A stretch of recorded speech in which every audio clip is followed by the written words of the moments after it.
Ассалому алейкум дӯстони азиз, хушомадед ба канали Домти Ҷен. Номи ман Шаҳром. Имрӯз 9 октябри соли 2021 1000 рубл 156 сомониву 70 дирам, $100 1129 сомониву 40 дирам. Дӯстони гиромӣ, имрӯз яксолагии канали Домти Ҷен мебошад.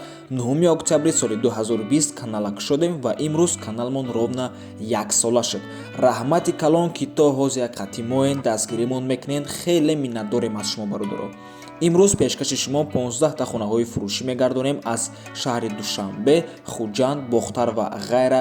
ҳатман то охира тамошо кунед, дар каналмон подписатсия кунед, чиба ки мо кӯшиш дорем ҳар рӯз наворҳои нав пешкаши шумо гардонем ва лайкам фаромӯш накунед. дӯстони азиз, агар шумо ягон хонаи фурӯшӣ доштагӣ бошед, ба рақамҳои барои реклама танҳо дар WhatsApp сурат ва маълумоти пурраи оиди хонатон роӣ кунед. агар хона гуфтеза бошед, дар комментария нависед чӣ хали хона шумо дар корае. бисёр бад гап намезанем, рафтем.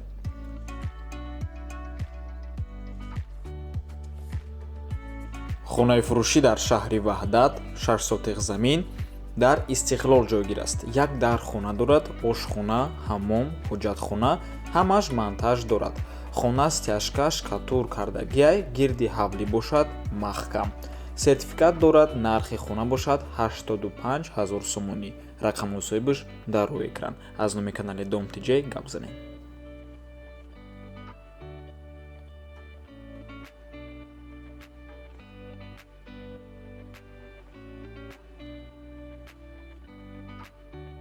хонаи фурӯшӣ дар шаҳри Турсунзода, пештара Регар, як хонага квартира бо масоҳати 44 метри квадратӣ дар чорум ошонаи бинои советӣ. хона ремонт дорад, дар доми 5 ошонагаи советскӣ ҷойгир аст. дар наздикиш мактаб, бозорча ҳаст, сари роҳ мебошад. ҷойгир аст дар 5 микрорайони шаҳри Турсунзода. нархаш 165 000 сомонӣ мебошад. арзон ҳам мешавад. доллар ва рубл дар рӯи экранай. марҳамат.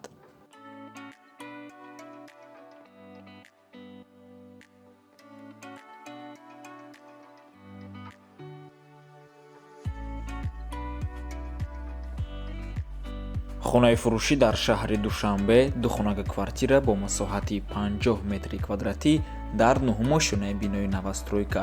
хона ремонти нав дорад ва мутаассифона дар мансард қарор дорад. залаш 4.5 ба 4 мебошад, спальниш 3.5 ба 3, кухняш 3.5 ба 3. пеши хона мисли балкон мебошад, 7 ба 1.5 кушод аст. хона ба ҳама чизу чорааш фурӯхта мешавад. лифт то 8 ошона мебарояд. бо ҳисоби доллар бошад 23 000 мебошад. сомониам қабул мекунанд. срочна фурӯхта мешавад, аришам намешавад.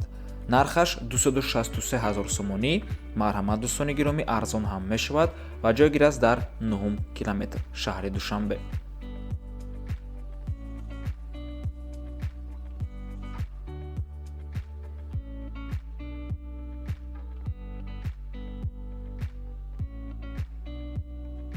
хонаи фурӯшӣ дар шаҳри Кулоб, деҳаи Офтоблико, наздикии мактаби нав мебошад. 4 сотиқ замин, 3 дар хона, кухни, баня дар дарун. хона беремонт аст. гирди хона маҳкам мебошад. як рез хок дорад, як рез сангам дорад. аэропорти Кулоб ҳамагӣ 500 метр дур мебошад. обам дорад. нархаш 110 000 сомонӣ. боз савдоам мешавад.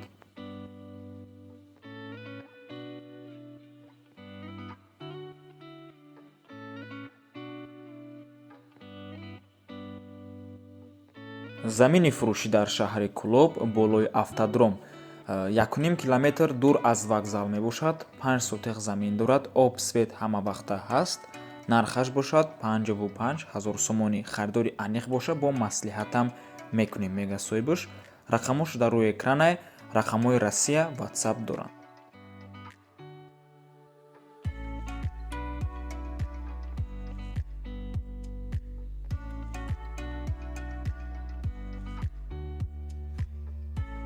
хонаи фурӯшӣ дар шаҳри Душанбе, дар 1 Советский, Борбад 26. як хонага квартира мебошад бо масоҳати 30 метри квадратӣ дар 1 ошонаи бинои советӣ. нархаш 20 000 ва бо сехонага алиш мешавад. болои пул ҳам мешад. ҷойгир аст пеши мачити Холмашрабов, пеши шашликхонаҳо Айболница, 1 Советский, 2 остановка поён мебошад, тарафи институти санъат. норафта лаби раҳда меистад. доми 4 этажа дар якум ошуна ремонти нағз дорад ва чӣ хеле ки гуфтем ба се хонага алиш мешавад, айболош сум дода мешавад.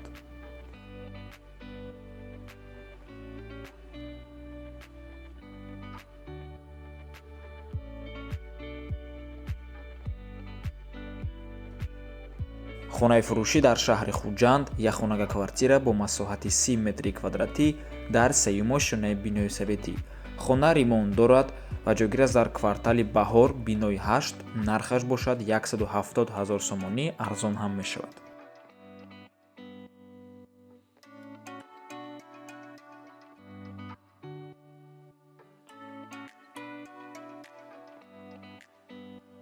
хонаи фурӯшӣ дар шаҳри хуҷанд ду хонага квартира бо масоҳати 46 метри квадратӣ дар панҷум ошунаи бинои новостройка. хона бе ремонт аст, коробка срочно фурӯхта мешавад. соҳибаш мегӯяд ки дар ҷои хуб аст, 13-ум микрорайон, дар наздикиш мактаби 23 ва садик дар наздаш мебошад. нархаш 175 000 сомонӣ, савдоам дорад.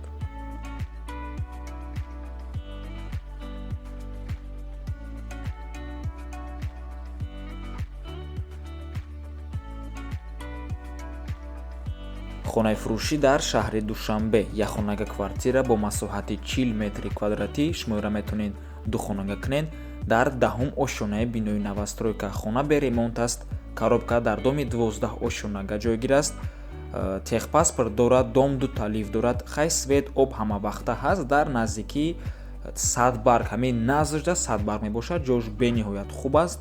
нархаш бошад 280 000 сомонӣ.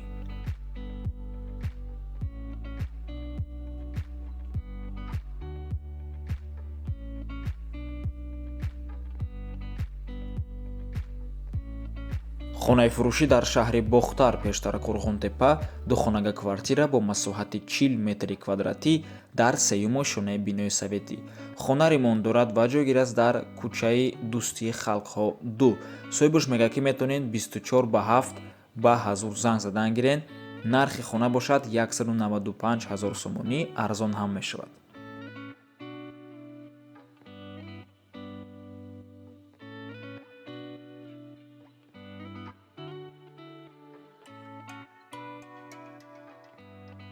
ҳавлии фурӯшӣ дар шаҳри бохтар 3 дар хона 8 сотиқ замин. хонаҳо ремонт доранд. соҳибаш мегӯяд ки срочно сум зарурай, арзон кардагиай.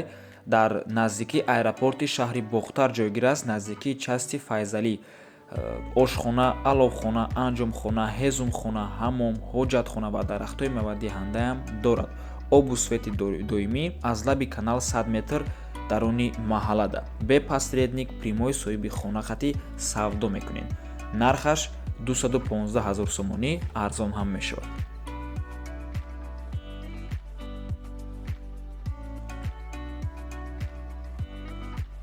хонаи фурӯшӣ дар шаҳри душанбе дар 46-ум микрорайон як хонага квартира мебошад бо масоҳати 36 метри квадратӣ дар якум ошунаи бинои советӣ. худи бино аз 4 ошуна иборат аст. хона дар ҳолати хуб қарор дорад, агарод дорад, подвалам дорад.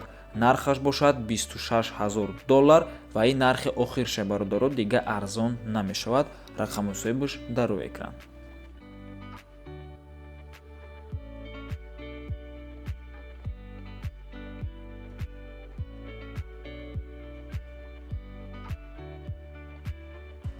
хонаи фурӯшӣ дар ноҳияи абдураҳмони ҷомӣ 9 сотиқ замина, ягон камбудӣ надорад, 4 дар хона дорад.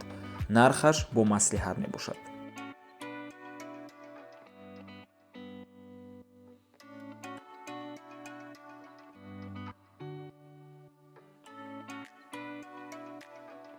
хонаи фурӯшӣ дар ноҳияи фахробод деҳаи караманда 10 сотиқ замин, 4 дар хона, баня дар дарунаш мебошад, боз 45 дарахт дорад. ремонти замонавӣ дорад. нархаш бошад 28 000 доллар, бо савдо мешавад. рақамҳои соҳибаш дар рӯи экране, рақамҳои Россия, WhatsApp доранд.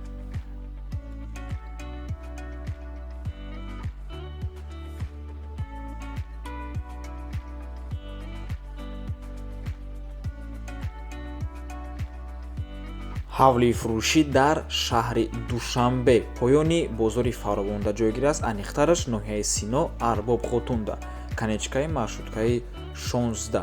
3 сотиқ замин мебошад. Хона ба кирпичи пухта сохта шудааст. 4 дар хона дорад. рақамҳои соҳибаш дар рӯи экране. Нархи хона бошад 700 000 сомонӣ мебошад.